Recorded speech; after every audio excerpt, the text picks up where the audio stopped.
Live, let me check them live. Yep, we're good. We're hot. All right. Super progressive, what is good? It's Miami Music Week, so you know what that means. We are on the set underground boat with the man himself, Hernan Cattaneo. Hernan, how are you doing? How are you? Good. Good to see you. I am doing great. So every year you seem to kick off your Miami Music Week with this set underground boat party with your good friend Nick Warren. Why do you guys continue to do this each year? Well, I think, it's a tradition, like we do this interview every year on the boat. I like traditions, and that gives our community close. The boat is a special party because it's not like any other show that we may be playing for thousands of people and on a big stage that people can reach you. Here it's more like a meet and greet kind of. It's like, because it's a very easygoing party, not much production stuff, just a boat sailing Miami. We play music. Since we play back to back, 3 and 3 as usual we do, so we always have time to chat with people, take pictures, pick up pen drives from producers. Like, you get to know other people that normally they follow you during the year, but you don't get to see them personally. Here it's face to face. You give a hug to some producers. You met this guy that has been doing these amazing tracks, but you never saw them. So, hey, you finally, I can thank you enough for making all this beautiful music, stuff like that. So. And we've been doing, honestly, I don't know how many years we did, but it's been more than 10 for sure. And and before that, I used to come and play with John at his boat or with all the guys. So it's always been like a tradition, the Miami boat party, whether it's with us or with all the DJs. But it's always been part of the conference. Then we, ADE. Before I was going to say this. Back in the day, the first boats, it was more about nerds of the music. It was mostly boys, the boats, but that was when Winter Music Conference was the strongest event for the music industry. Then Ultra took over and became more like a festival season party, and all the industry moved more to ADE, and that's where all the nerds, but also the boats are happening. Yeah. But this still stayed as something that most clubbers like, and as I said, has that special ingredient, which is like being very close. If you want to meet your DJ, your favorite DJ, you can come to the boat, and there's no way you're not gonna see him face to face. Yeah, and the other thing for me as a fan of this music is it's a meet and greet not only with you and the DJs, but with fans around the world. Yeah, for you as well, of course. Talked to online, of course, and you build friendships online. Miami's greatly located where it's close enough to Argentina. It's accessible from the United States. You have people from Europe coming over. Everybody. And this party, yeah, it's everybody who loves this music, people I've had relationships with online. Now we get together. It's amazing. I mean, you must be meeting a lot of people, because the last 3 years, you went from, a newcomer to like everybody knows you now, and I'm sure everybody wants to say hello, to talk to you and show you what they're doing or whatever, show you different things, different music, different promotion or whatever they want to meet you. So I think it's a perfect situation. Miami in general is really fun. We all do showcases, little parties, big parties. I normally we do with Nick the Space, which is a big show.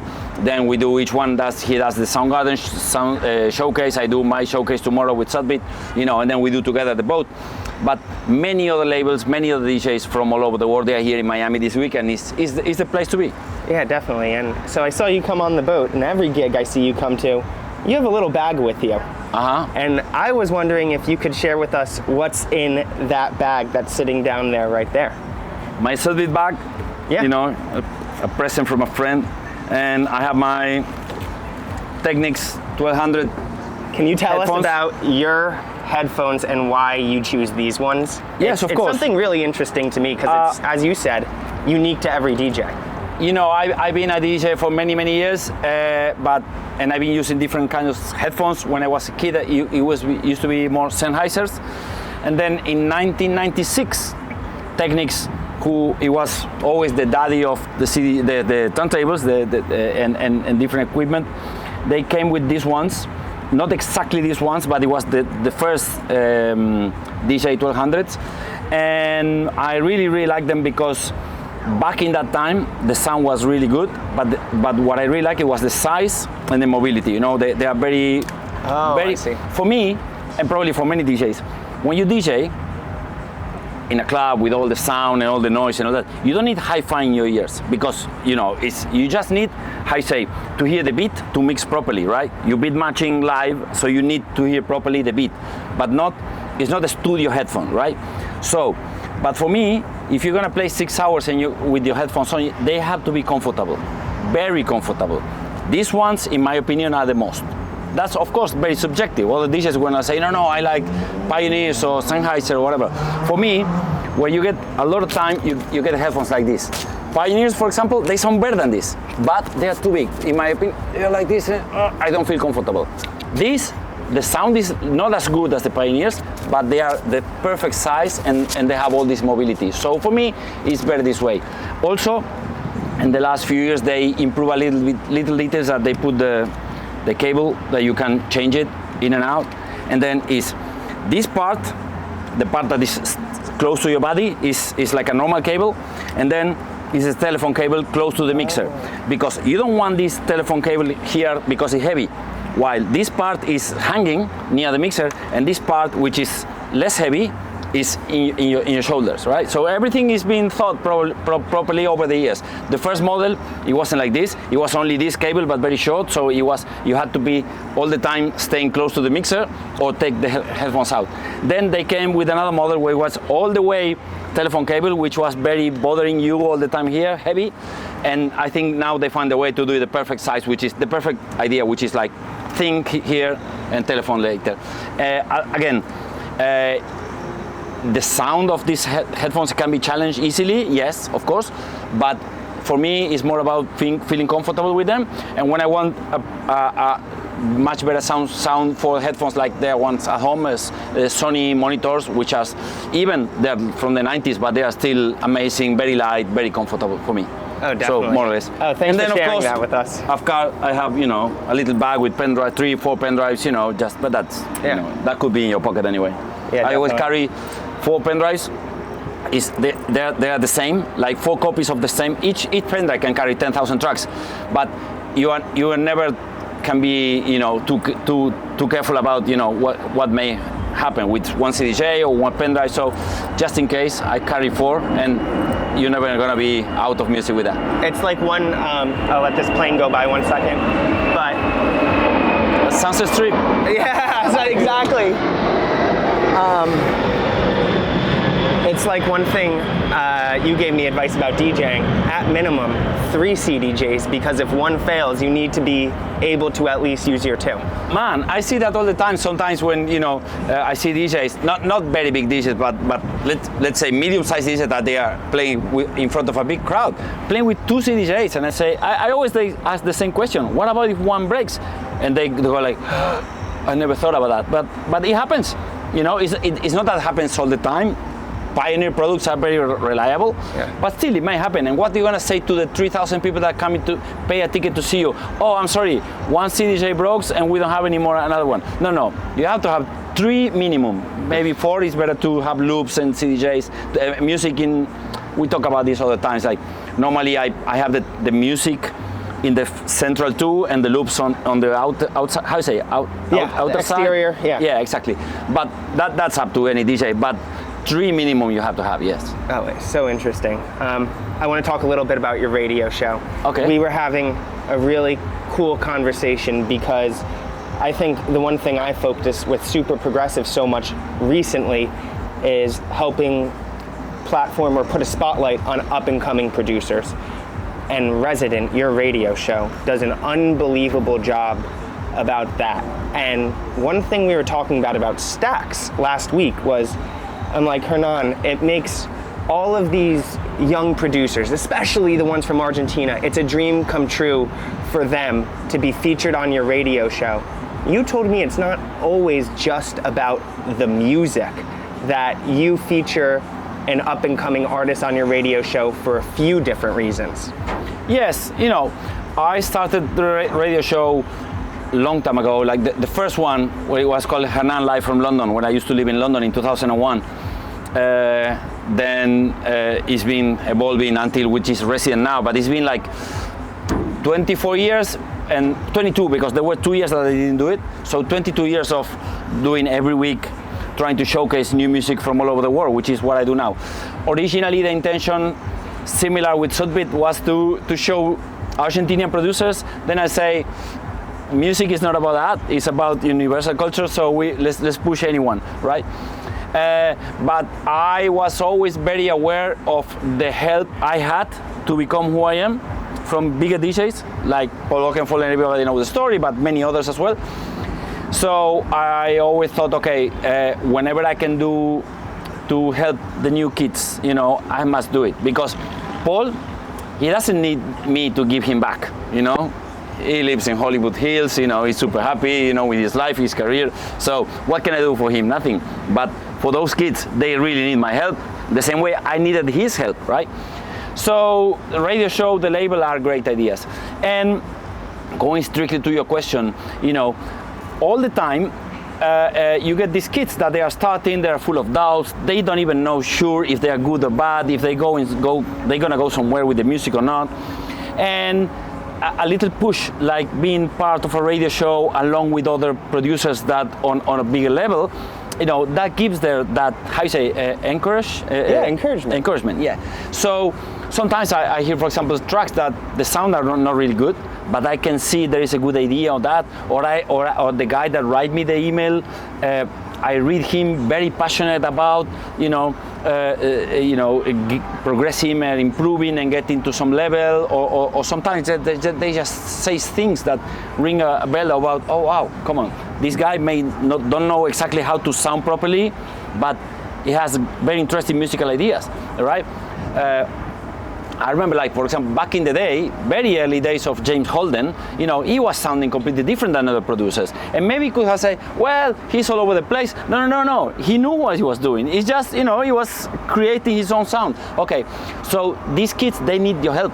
So sometimes I play tracks that they may not necessarily sound amazing, but there's the main idea of having that track on the show is that the guy seeing his track on the show and saying, okay, I'm on a good path, I'm gonna keep going this way, you know. And the same with, you know, labels, stuff like the same way, for example, I help kids from all over the world to get to the place. Then a label from Scandinavia may hear my show and call the guy and sign, and then 3 months later they call me and say, oh man, you put that track on the radio show and now I'm signed to some label, which is amazing. That's the start of the, you know, we all know this is a long career, takes time, sometimes takes forever to get to where you want to be, but it's a process, and this is at the beginning of the process is a good thing for the kids to be part of, you know.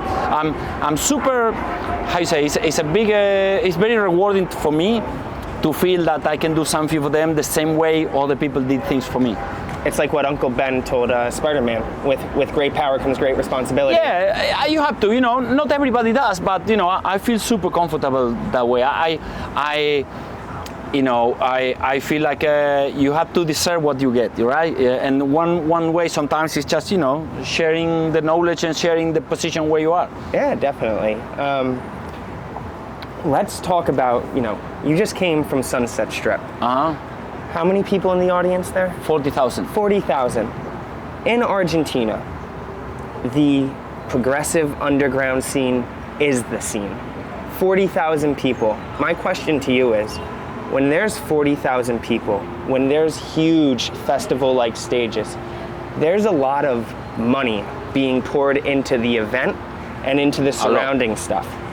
How does, since it's an underground culture and underground music, even with the presence of a lot of money, how is it retaining underground values and not becoming too commercial, too much of a money-making opportunity?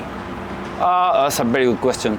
I think I've been lucky to be working with the right people, you know, because we DJs, especially the ones that we've been in the long run, you know, we know how it is, you know. You get big, you get exposure, you know, and then always the music start being less important. We saw that in other DJs. I saw this happening many times. I always been very curious about, you know, how other DJs developed their careers and what they do well, what they do wrong. You know, I saw many times like what you say. You know, like this is becoming bigger. And I think that normally when a DJ is very very big, normally the music suffers. You know, so but in the sense you talking about. I've been very, very lucky to partner with promoters since when I came back to, because it's not always been like that about Argentina. You know, when I came back from living 15 years in Europe, the state of the scene wasn't in great shape. There was a very bad image about the scene, you know, a lot of problems going on and some tragedies that, you know, took the life of kids. You know, it was kind of out of control, right? So for a few years I didn't play in Argentina, even when I was living there, and I was suffering like why I cannot play in my own country. But it wasn't until I partnered, you know, I worked with 3 companies in Argentina in those big shows. One is called Buena. The other one is called Buenas Noches Producciones, the one that they do the Forja shows, the big Forja shows. And the one is Folk from Mendoza, the Mendoza show, which is also Sunset Strip now. And I got lucky to partner with these people that they really understand that the best show is the show where not the one you make more money, but the show where everybody goes crazy about how good it was. Right. And that will bring money. You know, because it's nothing wrong on promoters. They are businessmen. They work to get some benefits, right? Yeah. But all these people I work with, they understand perfectly that the best show is the one that you invest a lot of money. And it's been actually, you know, I don't need to tell you if it's like how I think. It's just the proof. You know, we did the first Sunset Strip, 10,000 people, then 15, then 20, then 40. And you know, if you ask me what these guys did on the same Forja, first Forja, 7, 14, 15, 25, you know, always like that. So, and you ask me what did these people? They spend a ton of money on the show.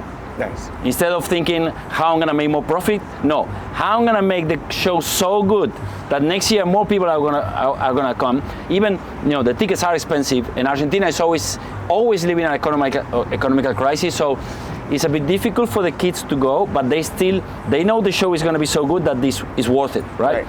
And the way to give back is that, okay, they sell all these tickets, which is a lot of money. Okay, with this, let's make a production that they will never forget. You know, that's the basic idea of how we keep a good level, you know, of underground music and good level of production. You know, as you know, honestly, how do you say? You know, when they ask me how do you do this, it's all about how much money you're gonna invest or how much money you want to take for you. You know, if you invest more, of course the show is gonna be much better. Amazing. You had mentioned in that answer that the Argentinian scene had not always been what it is now, and that I mean, in terms of festivals and promotion and all that, and I mean the events, the music scene, the people tasting the music, yes, it's always been. We are great for, you know, we talked about this with you once. We are Latinos with a European spirit, you know, it's a strange mixture, but it works really well. So we really like music. We are very passionate people. We create amazing atmospheres, not just for club music. Also, you know, every big rock or pop band, they want to go and play in Argentina because they know they're going to have a show that is incredible. But what has been changing in the last 7-8 years is the level of production and the care and attention promoters put into the shows. Can you talk about, in the early days, the importance of underground progressive music being played on the radio in Argentina, and where you got inspiration to help make that happen? I learned that from coming to the US and going to England. In the mid-90s, I started traveling because that's when I knew, or I kind of find out that there was a way bigger world of club music outside my country. I thought it was just clubs and DJs, and then I came to New York, and then I went to London, and I went to Liverpool, the Cream and all that, and I discovered like people queuing 3 hours to get into a club, that kind of fanatism, right? We didn't have that. We have the enthusiasm, but not the fanatism, right? And we really wanted that. And one of the things I realized was that every major city has a radio station that would play club music Saturday night. It would be the soundtrack of the weekend, right? Either the BBC Radio 1, with Pete Tong, and then the Essential Mix, John doing the Kiss FM, you know. Every Saturday night you will hear an underground DJ, not commercial music, underground DJs playing club music, and for me it was incredible. And then talking with Dave Seaman, with Paul Oakenfold, with all the DJs going to Argentina, they were all telling us, you need a radio station, you need a radio station. And that's where we started, you know, knocking doors in Argentina to let us to have some small spaces, because it was not that easy at the beginning, but they gave us, let's say, okay, you can play Tuesday at 2 a.m. Okay, it doesn't matter, let's do it, yes. And we will have these little radio shows and all that, and we start pushing and pushing. And of course, it's not that we invented anything. It gave us the result it had in Europe or the US, you know, and it was, I wouldn't say an instant hit, but going through the times, it really pushed the scene more and more. More DJs went to radio shows, more radio stations started opening, and you know, and then I ended up having now 25 years of Saturday nights in Argentina with Resident and stuff. You know, and just it's a classic. But then other radios have other DJs. It's not just me, you know. But we learn a lot. Again, from all during the 90s when I was working at Pasha, all these UK and US DJs were coming, and I was like, you know, like a sponge, you know, you say sponge? Yeah, you know, trying to learn everything I could from them, from everything, from the way they mix, from the headphones they use, from how they carry the vinyl, from how they labeled, learning, because each one has were different, you know. And then, I don't know, one day it was in a bar, Dave Seaman teaching me on a napkin how to mix in key, for example, you know. And then another day it was Danny Ramplin telling me how he had a radio show called the Love Group Dance Party in the 90s in England, where he would play the first hour house music like Frankie Knuckles, American house music, and then the second hour go a trance, and he would expose all that to the music, things that we couldn't believe they were possible, but they were. And since we were there were two things that helped a lot to us, which was we were stubborn and we were very enthusiastic and passionate about it. And so with that how you say, empower us to go farther and keep going. Even when, again, as I said, at the beginning it wasn't that easy. It's not that we were successful, we weren't. But we were so happy and enthusiastic that kept going until, you know, more people start getting into, and then, you know, the rest is history. DJing has changed so much over the past 30 years. What's one thing, a timeless piece of advice that you could give that you did 30 years ago that you still do today that allows you to be the best DJ that you can be? I think it's kind of a cliche these days, because most DJs say the same, but there's one thing that didn't change. The same, for example, it changed social media, it changed the technology, it changes CDJs, but your identity, your personality as a DJ, you know, and the passion, the hours you put into it, that you cannot replace, you know. You always have to know where you want to go, what you want to do. You know, you are in charge. Don't let people be in charge. Don't let your friends be in charge. Don't let anyone tell you what you're going to play. You play what you really feel. And obviously, when you play what you're really passionate about, that's the best version of yourself, right? And that's the way things evolve way easily. Let's say, for example, last Saturday, Danny was playing with Chris Living, right? Yes. I played Friday, Chris was playing. Let's say Danny could tell me, Hernan, can you come as well and play some techno records?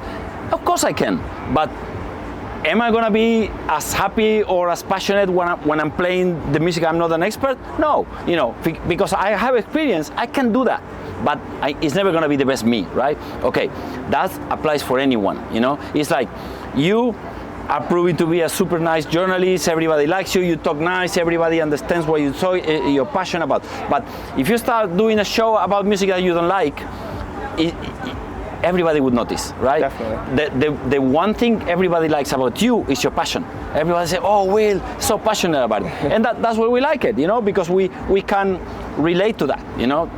I in many ways, sometimes I see you and I see myself when I was a kid, asking DJs every 5 minutes, everything, you know, probably poor Dave Seaman or poor Satoshi or poor John or poor Sasha, that I was saying, how do you do this, how do you do that, and then looking at them, I told everybody I was going to the sound factory and queuing to be the first one because there was only one chance to be just 1 meter away from Frankie Knuckles for 6 hours, and that for me was the world, right? And that passion and with that smile is like we have now, you know.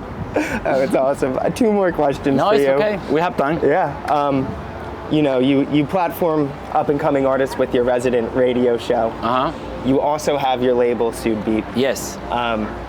Let's talk a little bit about like what people perceive Sudbeat to be versus the actual identity of it, because I think some people are quick to associate it with the Argentinian sound or whatever, but you have artists like Mike Asai from deep in New York, with his track Exit and Tunnel, paying homage to New York culture. Yeah. That's a kid from New York on your label. Can you talk about, in your opinion, what the identity of Sudbeat is?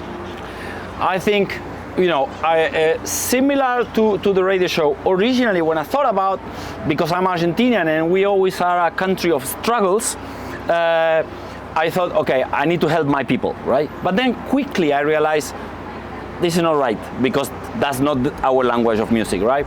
And then the same way, other labels sign Argentinian producers, why I'm not gonna sign international producers, you know? Since in the end, you know, this between, I go a little bit out of the question, but it's part of it. This thing about between DJs or labels or radio show is never a competition. We are all in the same boat trying to sail the same way, you know? It can be Nick with Soundgarden, you know, Guy J with Lost and Found, you know, John, Bedrock, Sasha, Last Night on Air, any other label, Mansour, all my friends, they all have labels. Each one tried to push the scene further. It doesn't matter who is the who is the producer from, right? We try to find with Graciano and with John interesting music from all over the place. And luckily, or not, I mean, sometimes luckily, sometimes it's a little bit too much, but we get way more than the one we can put, right? So sometimes the only struggle is to say, okay, we have these 20 great tracks, which ones are gonna put this year? Because we put only one release, you know, every 2 weeks. So, and but the main idea is to push the sounds we like, we believe, and the producers we respect. And that respect may come from many different ways, you know, because it can be somebody new that, as again, like you said, you see something special about it. You know, Mike been sending us really great tracks, you know, and it's a sound that, you know, I grew up with New York sound, you know, and that kind of the dark shit, they used to be called, the dark shit, right? And it was super popular even in Miami here in the early 2000s, you know, and from Danny, you know, and even Merc Boys, you know, and all that kind of producers, and Tribal America, you know, that was a massive sound in the 90s, right? So I'm very related to that. Graciano comes from Italy, you know, and he has different influences, but there's a lot of common denominators within what he likes and what I like. And then, as again, like you said, for example, now, next week is coming, you know, Yoonji. She's from Korea, but she lives in Canada. She's resident from Stereo, super young, super talented girl. She plays instruments, you know.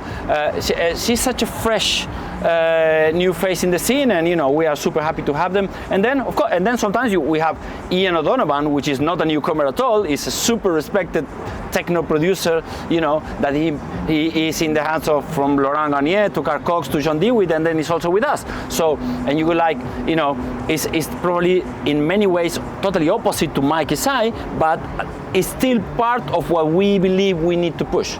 Amazing. That answer the question? Yeah, absolutely, Hernan. I talk a lot. No, it's great. It's so insightful, and I'm just so excited for your fans to be able to listen to these insights. My last question, I think it's good to share the word, you know. Yeah, definitely. What is it? What does Yoda say? Pass on what you've learned. Doesn't Master Yoda say that to Luke? No, I always say that. Yeah, you know, yeah. It's been my how you say, my motto. Yeah. And especially, listen, it's interesting because that resonated a lot to me when I was a kid, when I had nothing to share at that time, but still I found it interesting. Yeah. And then, you know, I think the first moment was when I started traveling to New York and hearing DJs. I was coming back to Argentina and sharing all that, saying, do you know, they cut the bass to enter the next track. We didn't do that back in Argentina. We just mixed the full on, and I was, learning or Frankie, he's playing from, open reels, how we call open reels, Reeboks? Yeah. He was playing with how he does that. Oh, it's amazing. And then all the things, or I was, I would go to a record shop and buy 5 copies of vinyl to bring to my friends. That was kind of sharing the world for me. All what I was learning in the US or in the UK, I remember the excitement. In Argentina was always like a very rock music country, right? In popular terms, right? Most people will hear Latin rock or English rock. And then the first time I went to London in 1991, I entered H&B, the music store. It was like a supermarket. We never had something as big in Argentina. And dance music was in the main floor, right? And rock was in the basement. Wow, we are respected here. All the DJ music is in the main floor, like at the center of the stage, right? And that gave us a lot of how's the word? Encouragement? Confidence, encouragement. Yeah, to us, because you have to understand that back then we were struggling to. I mean, we never doubt, but if you ask me, there were no victories for us at any on site. It took us a lot of years, but all these little things gave us the confidence to say, no. It may be not yet the time here in Argentina, but all over the world, this is the thing. So let's keep doing it. It's amazing. Last question for you. Okay. Something on my mind as I've kind of gotten into this progressive house history and specifically, the pioneering generation of DJs. Where do you see yourself in 5 years from now? 5 years? Well, I'll tell you something funny. In Argentina, since I'm most well known, kind of, so I go sometimes to big shows, like big radio shows or television and that. And there's this journalist called Matthias Martin, which is very famous because also he's into football, sports, so he's very famous nationwide. When I was 40, so it's 19 years ago, he asked me the same question. How long you gonna keep playing? And I say, this is on the internet, right? And I say, hey, Matthias, I don't know, maybe 3 or 4 more years. 19 years ago. Then, 5 years later, I went again to the show, and he asked me, and he said, 5 years ago you said 4 years, and then you're still around. And I said, well, I don't know what to say. Let's say another 3 or 4. So I don't know, honestly. For me, the same way I told you earlier, this is not a competition. I don't try to convince anyone. I play the music for the people they really enjoy it and like the way I do. If, let's say, I start realizing that I playing and people are not having a good time, or people not happy, or they tell me, or a show that they used to go a lot of people, now nobody wants to buy the tickets or stuff like that, then I'm gonna start thinking maybe it's about time to slow down or do other things. So I really cannot answer with some kind of information, let's say, because it's not that I have planned something. I don't have any plans about that. My intention is keep going until it flows. It has to flow, right? Right. I don't want to force anything, and I don't need to. Also, because I have a lot of plans for the next life, right? Which is the day I stop traveling all the time. I want to have like a internet studio in my house and do shows, radio shows, talk about music all the time, without the pressure of if there is an audience or not. I can do it for 3 persons, that there's always going to be 3 or 4 willing to hear me, right? Tell me. Absolutely. I hope. So no, I really don't know. I'm gonna keep doing it as far as I feel good. And the only thing is interesting, and maybe I'm curious about your opinion about this. This is something I think about all the time. What I would like to do is maybe play a little less. So, because my diary, my agenda, I mean not mine, any DJ of this level, global DJ, people see us having fun in the club, playing music, but it's hard. Yeah. It's hard, especially at my age, right? And with family, kids, and all that. So sometimes I'm thinking, okay, I should slow down, but at the same time, the first thing that comes to my mind is like, you cannot keep the level of your, how I say, efficiency as a DJ if you play less. Because in my opinion, part of how you do the way things you do is because you are always on the run. I mean, not on the run, ongoing, right? Working. I do like, I don't know, I used to do 120 gigs, then I took 100, now I'm doing 80. Would I want to do 60? Yes, I would want to, but I'm not sure that I can do 60 gigs a year and still being consistent as a DJ like I am now. Right. I know I am a consistent DJ now, but and I wouldn't risk that. I wouldn't say, okay, I'm gonna play less to have more free time, but then my DJing is gonna suffer. I don't want that. If that's the case, then I stay home. I quit. Right. So to finish answer the question, and sorry if it was a long. No, it's great. I think it's a mixture of how things evolve in terms of keeping the level. That's the number one important. The moment I feel I don't play as good as as people think I am, then I go home. I already super rewarded for all this DJ life. So it's not that, no, I cannot say, no, you wait till I need to one day play at the Eiffel Tower. No, I don't have things like that, you know. And I'm easily happy to pass the torch to the next generation at any moment. That is nothing to do about that. It's just, I really like what I do, you know. And if it's not this, it's gonna be radio shows or always passing the knowledge to other kids. Totally. I think I speak for, you know, the greater underground clubland when I say, I'll speak for myself. I just want to see you age gracefully, because no one's set out a path for you guys, the first generation. Exactly. On There's how no to DJ forever. Yeah. So I think balance is key.